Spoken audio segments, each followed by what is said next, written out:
Um homem em trapos entra no tribunal, segurando uma foto antiga dentro de um saco plástico. Do outro lado, um juiz frio, conhecido por nunca tremer diante de um réu. Mas quando aquele olhar esquecido do passado reaparece, tudo muda. O juiz para tudo. Levanta da cadeira em silêncio, os olhos fixos no homem sujo e magro no banco dos réus. Tira os óculos devagar, como se o tempo tivesse congelado. A sala inteira segura a respiração. Esse homem me salvou a vida. Ninguém entende. Mas ali começa uma história que vai virar tudo do avesso. Essa é a história que você vai ver hoje. Fique até o final, pois essa história traz uma lição que muita gente precisa ouvir. Então prepara a pipoca e comente aqui embaixo de onde estão assistindo. A gente vai te mandar um abraço. O relógio marcava 7h52 da manhã quando o juiz Augusto Brandão atravessou os corredores de mármore branco do Fórum Central. O eco dos seus passos era firme, ritmado, quase militar. Trajava o mesmo terno azul escuro de sempre, com a toga dobrada no antebraço e os olhos escondidos atrás de óculos grossos. No caminho até a sala de audiência, ignorou cumprimentos apressados e o burburinho dos servidores. Tudo ao seu redor parecia apertado em um cronograma que ele mesmo ditava.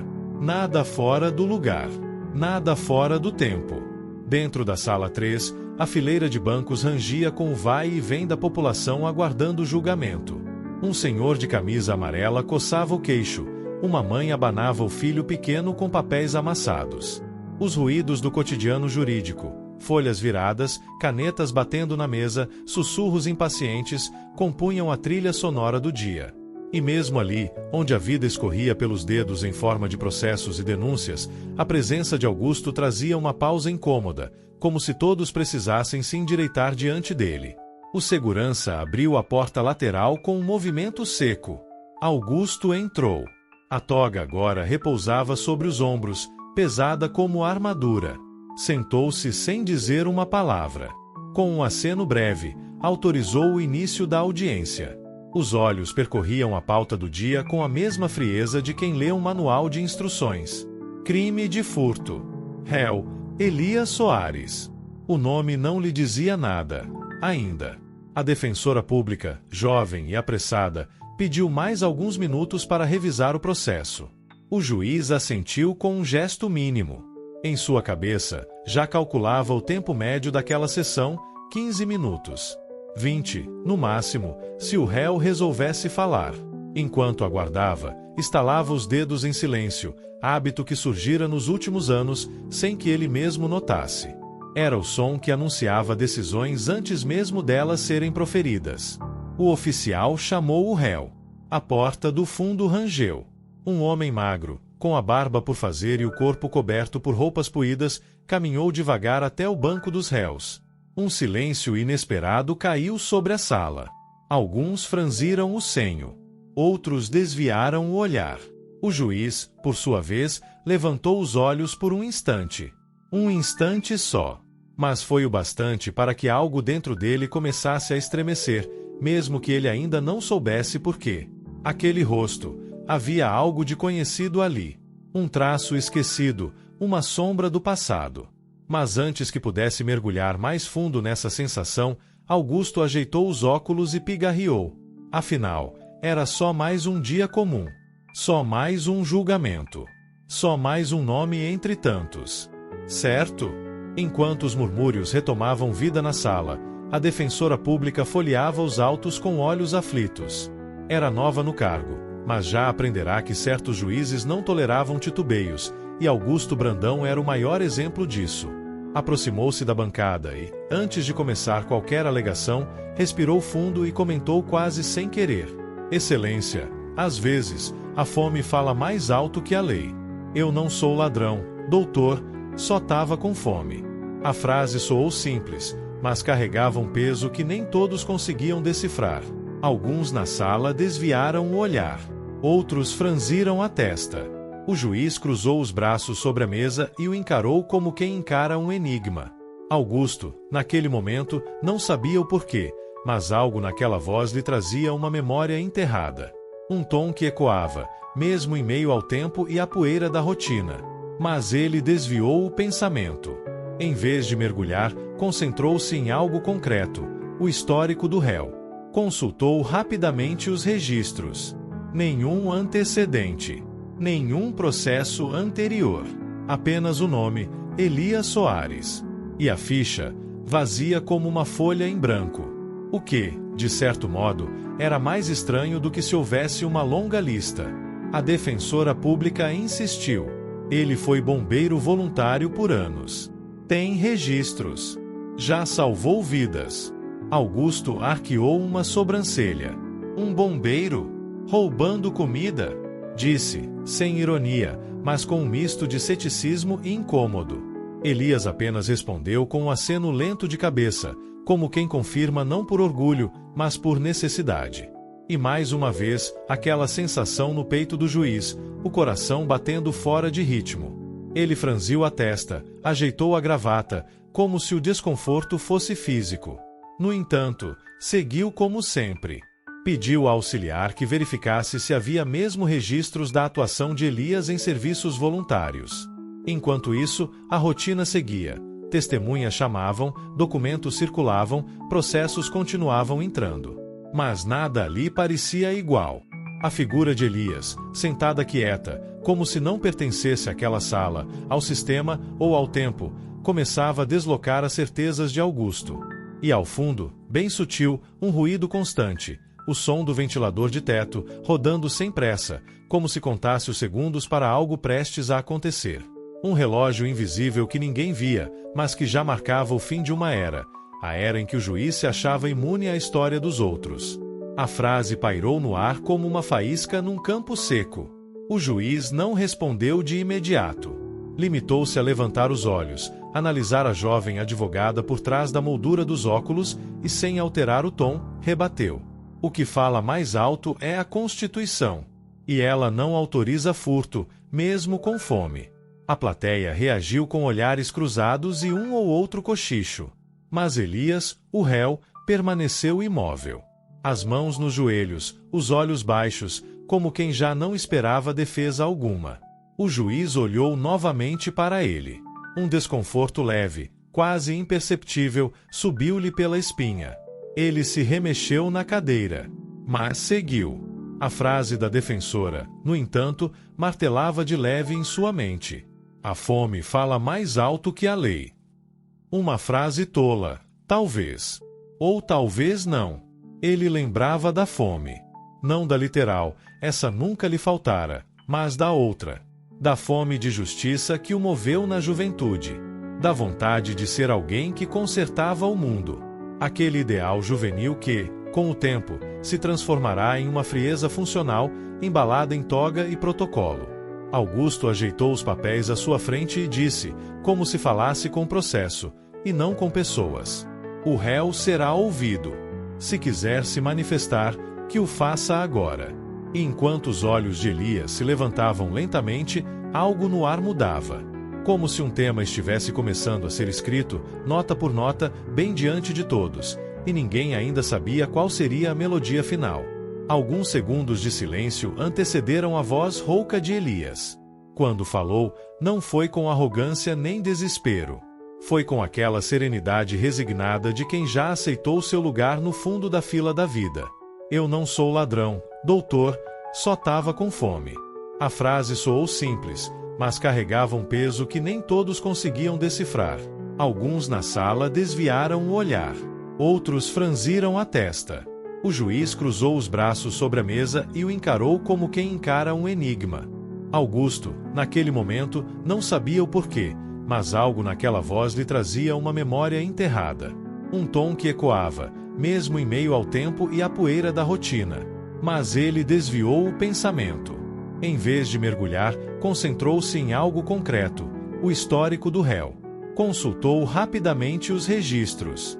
Nenhum antecedente. Nenhum processo anterior. Apenas o nome, Elias Soares. E a ficha, vazia como uma folha em branco.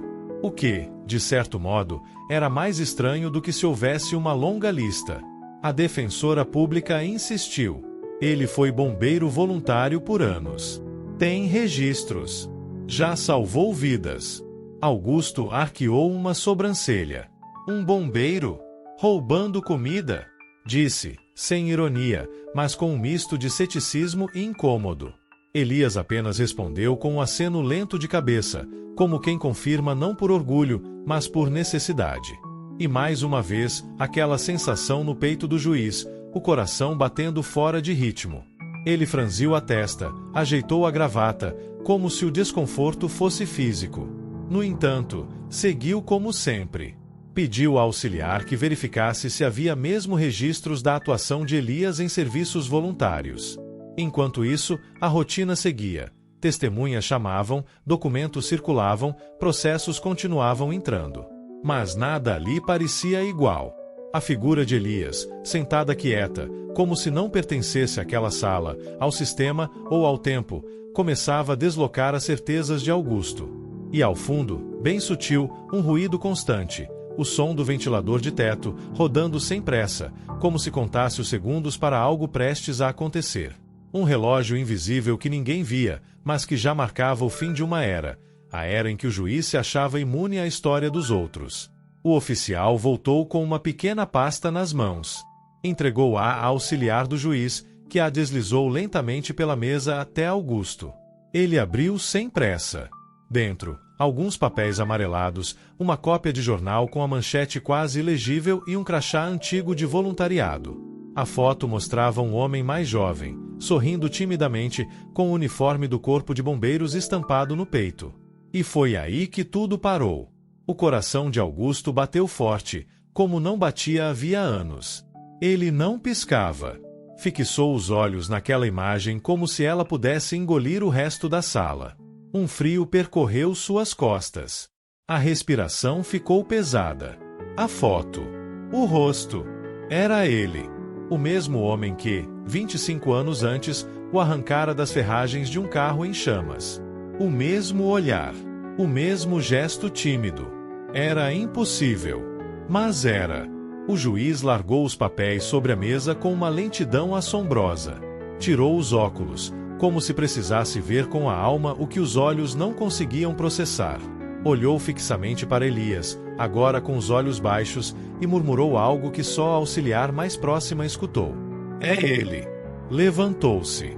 O tribunal inteiro o observava, sem entender. A toga parecia pesar mais do que nunca sobre seus ombros.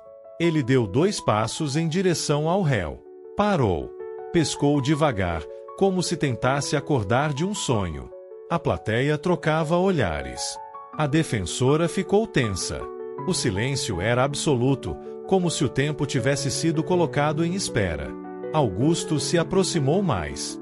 Olhou fundo nos olhos de Elias e, com a voz embargada, disse: Esse homem me salvou. As palavras reverberaram no tribunal como um trovão contido. A dúvida passou a ser coletiva. Quem era aquele homem realmente? O ladrão faminto ou o herói esquecido? O momento quebrou algo dentro de Augusto. Um pilar interno, feito de certezas, leis e fórmulas, começava a ruir. E ali, diante de todos, o juiz percebeu: aquele não era mais só um julgamento. Era um reencontro. E nada, absolutamente nada, seria como antes. Depois do que aconteceu, o tribunal parecia suspenso no tempo. As pessoas sussurravam, cochichavam, se entreolhavam. Ninguém sabia ao certo o que acabará de presenciar. Mas o juiz, ele sabia. Voltou para sua cadeira em silêncio, passou as mãos pelo rosto e, pela primeira vez em muitos anos, hesitou. Olhou novamente para Elias, ainda cabisbaixo, alheio à confusão ao redor. O mesmo homem que salvou sua vida estava agora diante dele, sujo, humilhado e prestes a ser condenado. Augusto segurava a caneta com força. A ponta tremia levemente, algo que ele tentou disfarçar apoiando o cotovelo na mesa. A ficha do réu estava ali, simples, clara: furto de alimentos. Não havia como negar o crime. Mas também não havia como ignorar a vida por trás daquele ato. O Código Penal não previa exceções para a gratidão. Não havia jurisprudência para reconhecimento de dívida moral. E então, o que fazer? Uma voz dentro dele gritava para seguir o rito, aplicar a pena mínima, seguir com o dia, manter a reputação. Afinal, o tribunal estava lotado.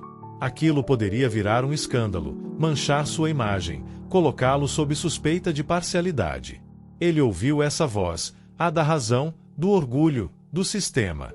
Mas ouviu também outra, mais baixa, mais antiga, a da sua própria consciência. A da memória daquele adolescente preso no carro, com o fogo se aproximando. A defensora pública, atenta ao desconforto do juiz, arriscou: Excelência, dada a história apresentada e o contexto emocional desse processo, talvez seja o caso de suspensão condicional. Augusto não respondeu de imediato. Ficou olhando para a toga sobre seu peito, como se ela pesasse demais para decidir. Levantou-se de novo. Caminhou lentamente até o fundo da sala. Ficou de costas por um momento, olhando para a parede nua, respirando fundo. E então disse, sem se virar: Suspenda o julgamento. Quero saber tudo sobre a vida desse homem. Tudo. E naquele instante, ele não estava mais apenas julgando um réu. Estava julgando a si mesmo. Julgando o que havia feito com sua própria humanidade todos esses anos.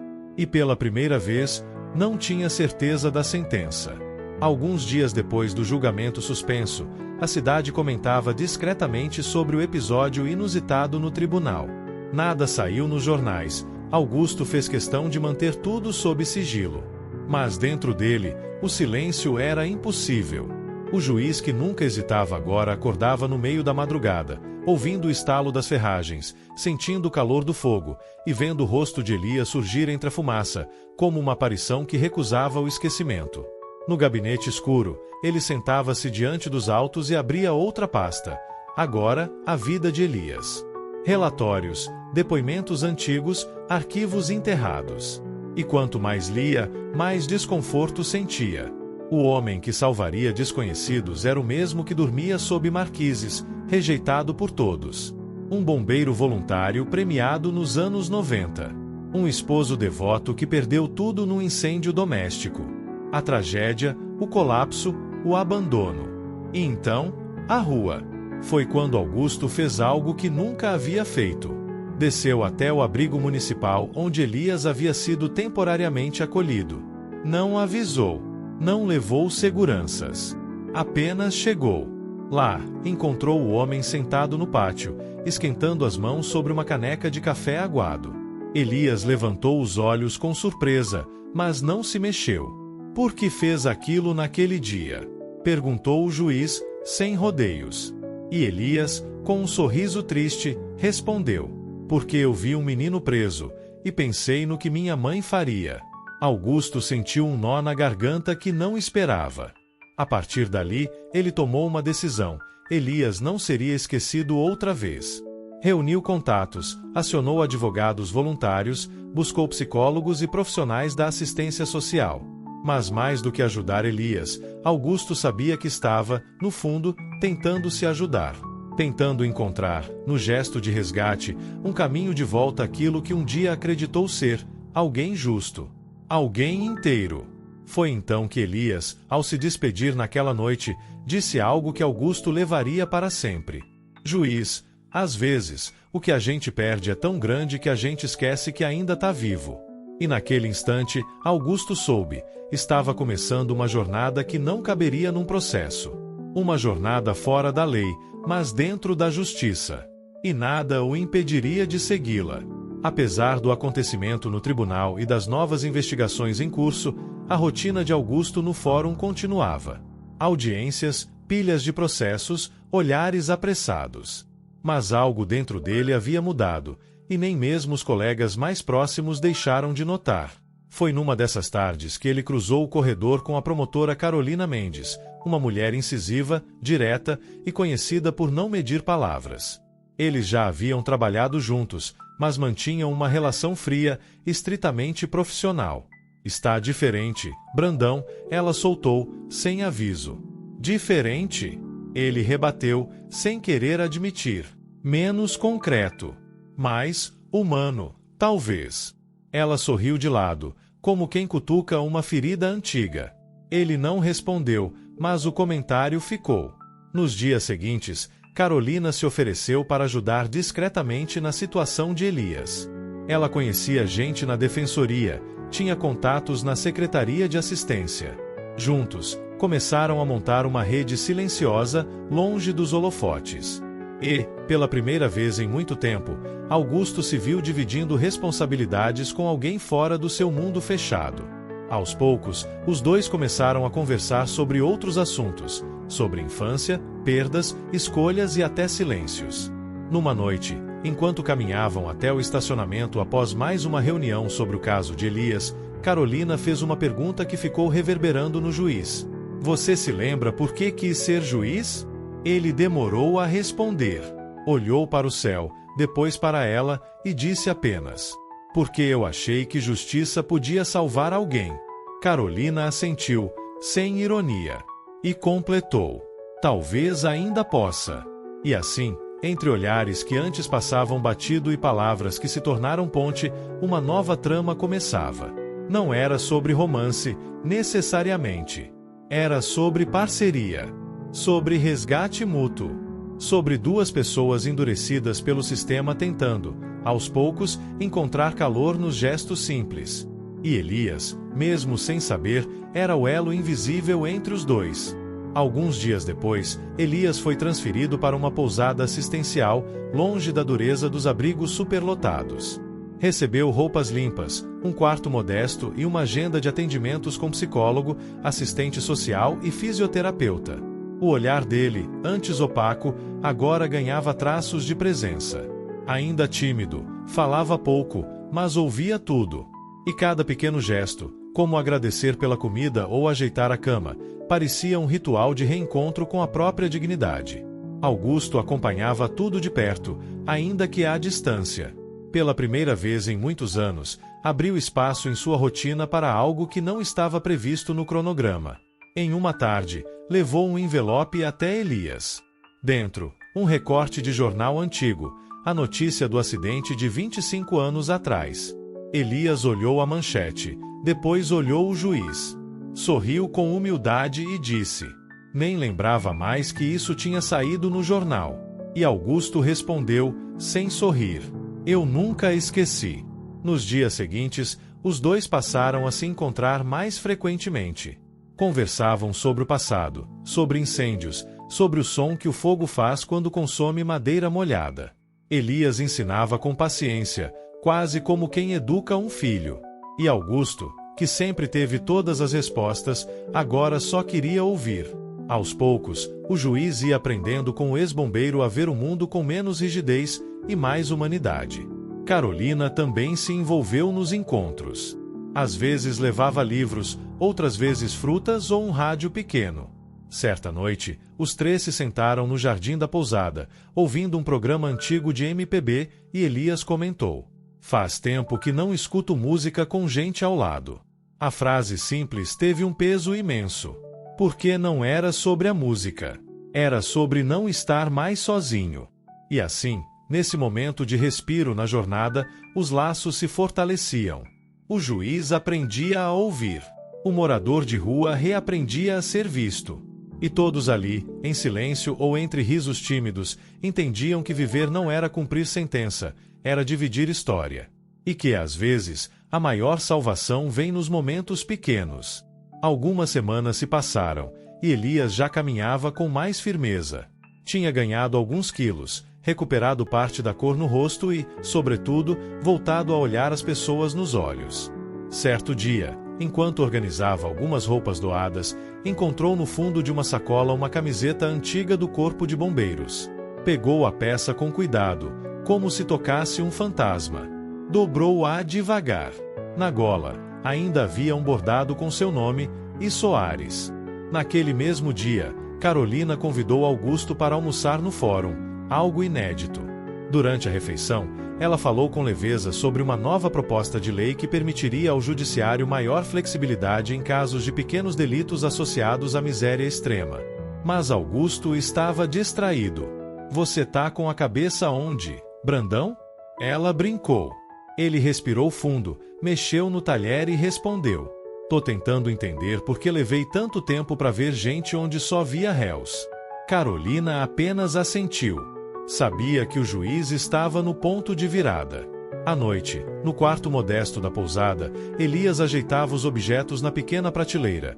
A foto da esposa, o crachá antigo, a camiseta dobrada. Um altar de memórias. Deitou-se olhando para o teto e sussurrou, como quem fala com alguém do outro lado. Tô voltando, Teresa, devagarzinho, mas tô. Mas naquela mesma noite, enquanto dormia, teve pesadelos. O fogo voltava. A casa desmoronava. O grito da esposa ecoava. Ele acordou ofegante, encharcado de suor, com o rosto entre as mãos. No dia seguinte, Augusto foi visitá-lo e notou a expressão abatida. Elias, pela primeira vez, contou com detalhes o dia do incêndio. Disse que tentou salvá-la, que gritou, que entrou na casa 2 vezes, mas não conseguiu tirá-la. A fumaça o venceu. Eu salvei você, mas não consegui salvar ela. E ali, no centro dessa confissão, estava a culpa que o consumia há décadas. Augusto, tocado por aquela dor, finalmente entendeu. Elias não se via como um herói. Ele se via como um fracasso. E então, pela primeira vez, o juiz falou com o coração na mão. Você salvou a mim. Agora deixa eu tentar salvar você. E com essas palavras, as posições começaram a se inverter. O juiz não era mais só um julgador. Era, agora, também réu diante da própria omissão. Depois daquele momento de confissão, tudo parecia mais claro entre Augusto e Elias. Mas fora da bolha de silêncio e resgate que haviam construído, o mundo real seguia girando e, como sempre, cobrando. Um dossiê anônimo começou a circular entre os corredores do fórum, acusando o juiz Brandão de estar envolvido emocionalmente demais com um réu. A denúncia informal chegou às mãos da corregedoria. A história ganhava contornos perigosos. No início, Augusto tentou ignorar, mas logo foi chamado para prestar esclarecimentos. A promotoria interna queria entender por que um juiz havia suspendido um processo com base numa ligação pessoal. E, mais do que isso, porque ele estava usando sua posição para articular apoio institucional a um ex-acusado. A confiança de décadas começou a rachar sob os pés dele. Colegas com quem dividia café agora o evitavam no elevador.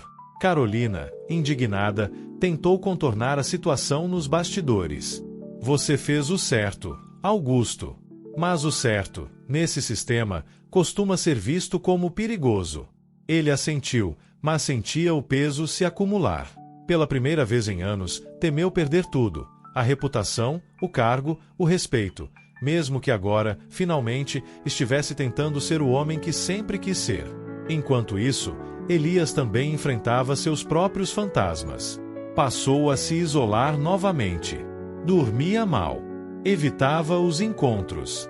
Sentia-se culpado por expor o juiz àquela pressão. Certa tarde, disse a Carolina: eu estraguei a vida dele, do mesmo jeito que estraguei a minha. Ela, com firmeza, segurou sua mão. Ninguém estraga uma vida por ter salvado alguém.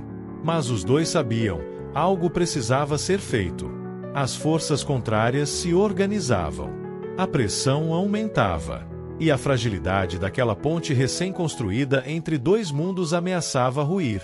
O passado cobrava seu preço.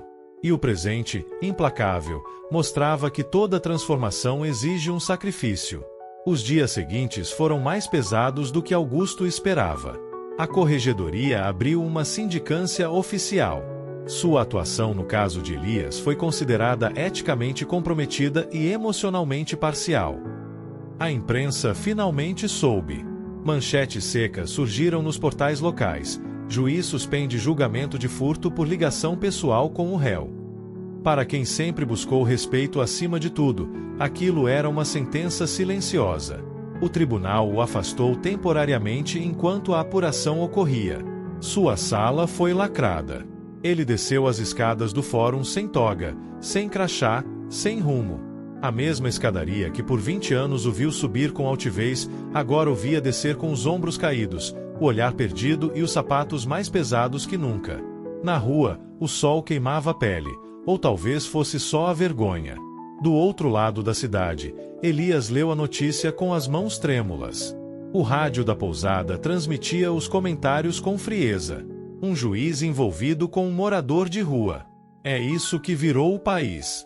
Ele desligou o aparelho com um tapa. Não conseguia respirar. Foi até o espelho do banheiro, encarou o próprio reflexo e, pela primeira vez em muito tempo, chorou sem parar. O sentimento de culpa que sempre o acompanhou, agora crescia como um monstro dentro do peito. A ideia de ter arrastado seu próprio salvador para o fundo era insuportável. Elias saiu sem avisar.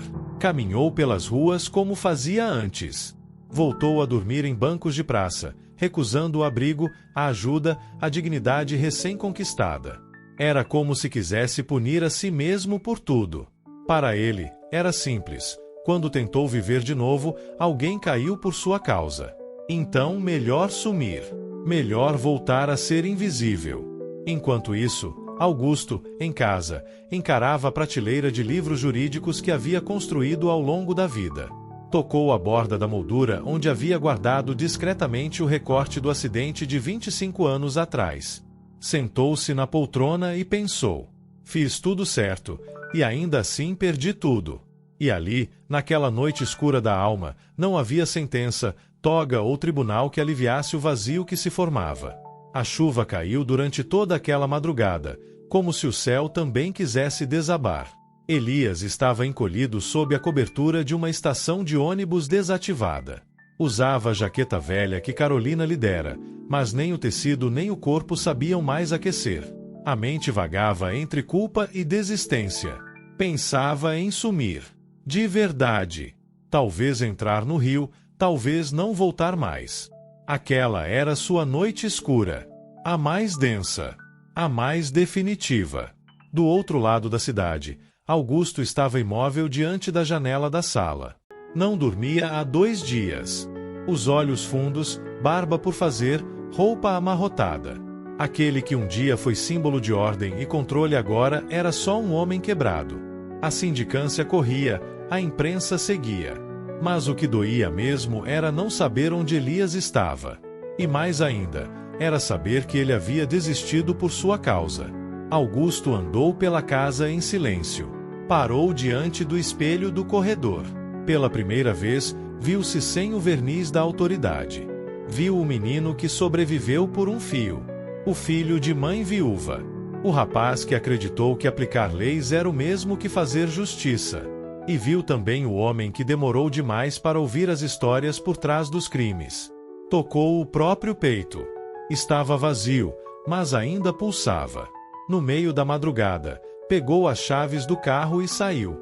Foi de praça em praça, de abrigo em abrigo, perguntando por Elias. A chuva não parava. Os guardas o olhavam com estranheza. Um juiz, encharcado, andando entre moradores de rua, oferecendo descrições e uma única pergunta. Você viu esse homem? Horas depois, encontrou um grupo sob a ponte do viaduto dos Andradas. Um deles reconheceu Elias e apontou a direção. Augusto correu, cambaleando, com a roupa grudada no corpo. E lá estava ele, sentado, os olhos perdidos na água escura. O juiz parou a alguns metros. Não falou de imediato. Apenas sentou-se ao lado dele, no chão molhado, sem se importar com o mundo. E depois de um longo silêncio, disse: Você não estragou a minha vida. Você salvou ela. De novo. E naquela troca muda, naquele gesto simples de se sentar ao lado, 2 solidões se encontraram. A noite era escura, sim. Mas eles não estavam mais sozinhos nela.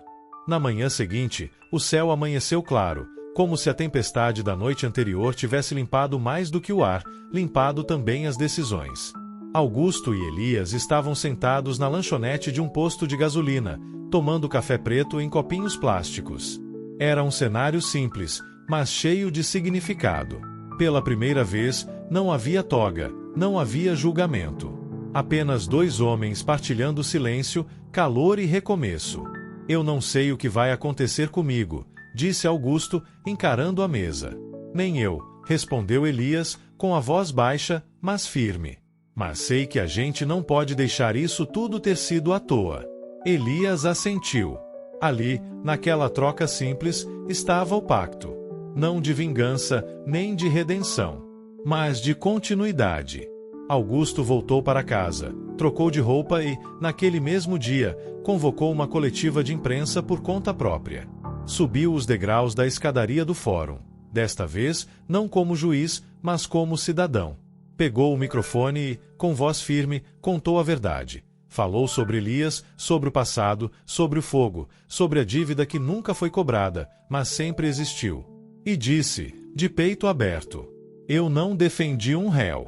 Eu reconheci um herói. A multidão ouviu em silêncio. E então, os aplausos começaram. Poucos.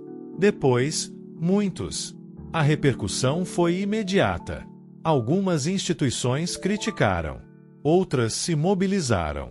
Movimentos sociais passaram a discutir o caso como símbolo de uma nova forma de justiça: a restaurativa, a empática, a humana. Elias virou manchete, não mais como acusado, mas como sobrevivente. Foi convidado a palestrar em uma universidade. De início, recusou, mas depois, com um empurrão de Carolina, aceitou. E foi. Durante sua fala, simples e pausada, ele disse: não importa o quanto você desça. Às vezes, tudo o que você precisa é que alguém veja você como alguém. A sala aplaudiu em pé. E naquele instante, algo ficou claro. A história dos dois já não era só deles. Meses se passaram. A sindicância contra Augusto foi arquivada. A corregedoria reconheceu que sua conduta, embora típica, não violou a ética, mas sim revelou um buraco na forma como o sistema tratava os invisíveis. Ele foi readmitido com honras discretas. Mas quando o chamaram de volta para assumir a mesma vara criminal, ele recusou. Preferiu se transferir para uma unidade de justiça restaurativa, onde pudesse lidar com casos que envolvessem escuta, reconciliação e reconstrução. Elias continuou morando em um quarto simples, cedido por uma instituição parceira. Tinha um pequeno emprego como auxiliar de serviços gerais e, às vezes, era convidado para contar sua história em rodas de conversa com jovens em situação de rua. Ainda carregava cicatrizes, ainda tinha noites difíceis. Mas agora, quando a tristeza vinha, ele lembrava que alguém o viu.